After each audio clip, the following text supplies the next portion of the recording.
Okay, in this IrisWorks training, we are in the email templates tab in your dashboard. So, before you can get to the workflow and create the workflows, you need to have everything else set up. So you need to already the workflows should be your last tab that you work on.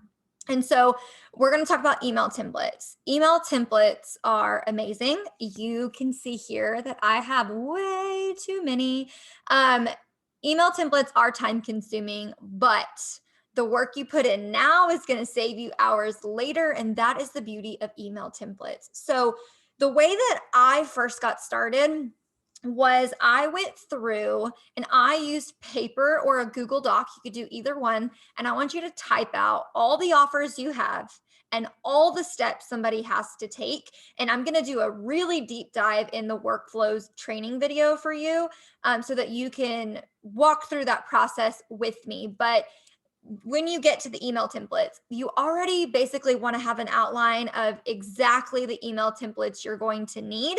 And then you can come up with what to say and what needs to be attached. So one thing that I also want to bring your attention to is if you are a family photographer and you just want to skip all the work, you can actually purchase my family workflow where you get my email templates, my questionnaires, a prep sheet, a style guide, all of that in the IrisWorks marketplace. So you can go search for that. Just do a Google search if you need to. It's also linked below this video, and you can go snag that, save yourself some additional hours. But for those of you that have multiple offers and or you want to do this yourself, I'm going to show you what it looks like to create an email template and some different options that you have of what you can add. So you're going to come over here to the purple button, you're going to create template.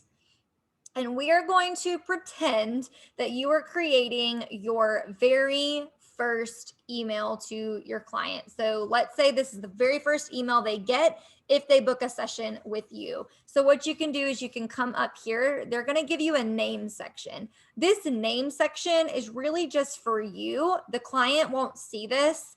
The client will see the subject line.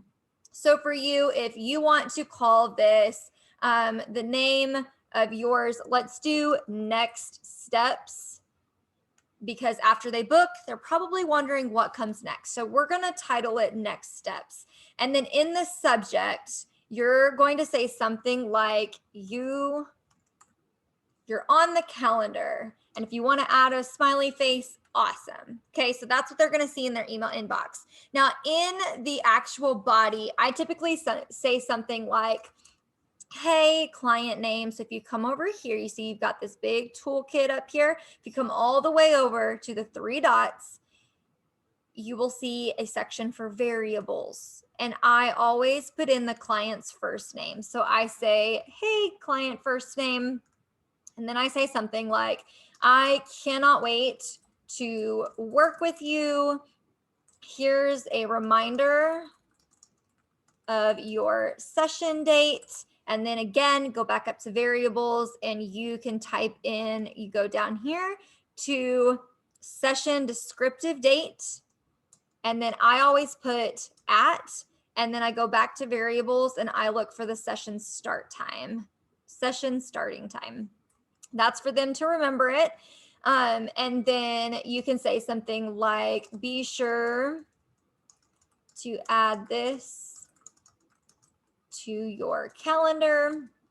And then I go next steps. So then I typically say something along the lines of, there are two things I need from you, or one thing, or whatever you want it to be.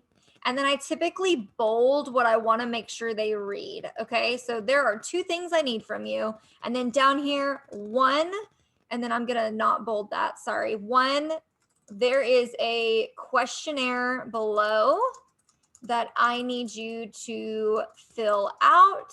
It is a little lengthy, but it will help me best prepare for your session.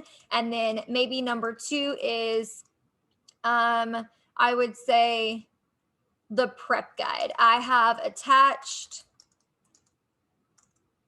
my prep, let's do prep sheet. I've attached my prep sheet below to give you an overview of my process leading up to the session and what happens after the session. That way you're like getting everything answered that they need to.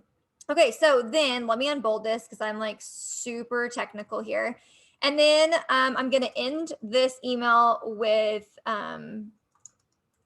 I will talk to you soon, Brooke. Okay, then you're going to scroll down. So that's the end. You could do text only, or you could switch to the banner image. I've typically just been sticking to the text only. So it's kind of up to you on what you want to do. And then down here is where you have the attachments. So we told them that we were going to attach a questionnaire and a prep sheet. And also one thing that I do to my emails that I forgot about was I bold what I'm telling them to look for. So then what you would do is you would scroll down here, and then we would be adding an attachment. So then we would add the prep sheet. Mine is right there. And then you'd come down here to the questionnaire and you would add whatever questionnaire you want to add. And then you would click save. And that's all you need to do for an email template. Now, once you've worked through all of these email templates, all right, then you are ready to save it. And then once you have your email templates, your questionnaires, your contracts, and your invoices, everything is set up, then you can do the workflow. Then you'll be ready to go step by step into the workflow. So that would be the next video for you. If you're ready to go and set up that workflow, head over there and let's work through it.